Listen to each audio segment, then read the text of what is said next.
আমরা জানি আল্লাহ তাআলা আমাদের সৃষ্টি করেছেন, তাকে কেউ সৃষ্টি করেনি। আমি আল্লাহ তাআলার একত্ববাদের সম্পূর্ণ বিশ্বাসী, কিন্তু মাঝে মধ্যে আমার মনে প্রশ্ন উদয় হয় যে আল্লাহ তাআলা আসলে কিভাবে এসেছেন, নাউজুবিল্লাহ। এখন যখন কিছুই ছিল না তখন আল্লাহ তাআলা কিভাবে ছিল? আমার মনে এই প্রশ্ন এলেও আমি গুনাহ হওয়ার ভয়ে এসব এড়িয়ে যাই, কিন্তু আজ আপনাকে প্রশ্ন করার সুযোগ হলো, বিধায় প্রশ্নটি করলাম। এটা নাস্তিকদের অত্যন্ত প্রিয় একটা প্রশ্ন। যে ভাই প্রশ্ন করেছেন তিনি মুসলিম সন্দেহাতীতভাবে, বাট প্রশ্নটা নাস্তিকরা করে থাকে সাধারণত, এবং তাদের খুব প্রিয় একটা প্রশ্ন। প্রশ্ন করার সময় তারা খুব দাঁত টাত খিচে নেয়, মনে করে খুব কঠিন একটা প্রশ্ন করে ফেললাম। এটার মতো সহজ প্রশ্ন আরেকটা নেই। এই প্রশ্ন উত্তর খুবই সহজ। এই প্রশ্নটা শুনতে মনে হয় অনেক যৌক্তিক প্রশ্ন, আসলে এটা সম্পূর্ণ অন্তঃসার শূন্য প্রশ্ন।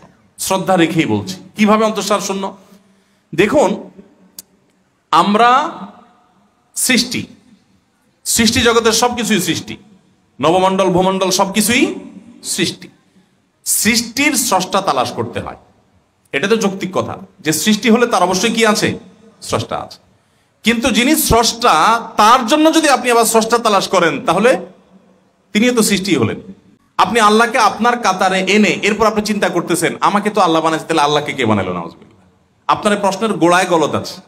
অর্থাৎ আল্লাহ সুবহানাহু ওয়া তাআলা সম্পর্কে আপনি ধারণা করে নিয়েছেন তিনি সৃষ্টি। যদি তর্কের খাতিরে আপনার প্রশ্নটা আমি ইতিবাচকভাবে অ্যাকসেপ্ট করেও নেই এবং ওইভাবে ভাবি যে আল্লাহর আবার কে সৃষ্টিকর্তা আছে, তাহলে তার আবার সৃষ্টিকর্তা খুঁজতে হবে না? তার আবার খুঁজতে হবে না? এভাবে গিয়ে কোথাও গিয়ে তো থামতে হবে আমাদেরকে। তো সেটাই আল্লাহ রাব্বুল আলামিন, এটাই বরং যৌক্তিক। বরং আল্লাহ সুবহানাহু ওয়া তাআলার স্রষ্টা চিন্তা করা বা স্রষ্টা হতে পারে এটার কল্পনা করাটা হলো আল্লাহ সম্পর্কে ধারণা ভুল থাকা। আমি আল্লাহকে সৃষ্টি ধরে নিয়ে আমি এই চিন্তা করছি।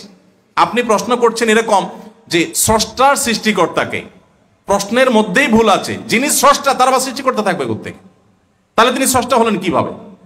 তিনি তো মহান স্রষ্টা হতে পারেন না যদি তার আবার সৃষ্টিকর্তা থাকে। তাহলে স্রষ্টার সৃষ্টিকর্তাকে এই প্রশ্নের ভাষাতেই বোঝা আছে এই প্রশ্নটাতে কি আছে? ভুল আছে। তারপরও এ ধরনের মনে প্রশ্ন আসাটা অস্বাভাবিক না।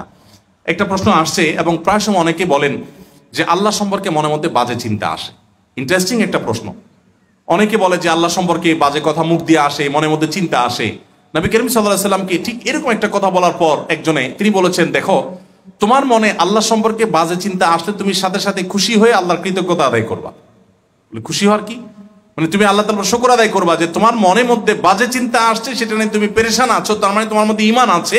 যেই ঘরে সম্পদ আছে সেখানে চোর আসে, তুমি ঈমানদার দেখে তোমার মনে এই চিন্তা আসছে। যার আল্লাহর প্রতি বিশ্বাস নেই তার মনে কখনো চিন্তা আসেই না। শয়তান তোমার ঈমানটাকে হরণ করতে চাচ্ছে। তুমি এই সময় কি করবে? নবী সাল্লাল্লাহু আলাইহি ওয়াসাল্লাম কিছু শেখানো সুন্নাহ আছে। বাম দিকে প্রতীকী থুতু নিক্ষেপ করা। প্রতীকী, ওই যে শুয়ের আগে যে পরিমাণ পানি থেকে এরকম বাম দিকে থুতু, কারণ বাম দিক থেকে শয়তান মানুষকে এই সমস্ত চিন্তাগুলো মানুষের ভিতরে অ্যাডাপ্ট করে। সেই সাথে আল্লাহর কাছে একটা 3 বাক্যের বা 4 বাক্যের একটা দোয়া পড়া, আমানতু বিল্লাহি ওয়া রাসূলি। আমানতু বিল্লাহি ওয়া রাসূলি, আমি আল্লাহর প্রতি ঈমান এনেছি এবং রাসূলের প্রতি ঈমান এনেছি। ইনশাআল্লাহ বিদিনিল্লাহ এই জাতীয় মনের শয়তানি জল্পনা দূর হবে।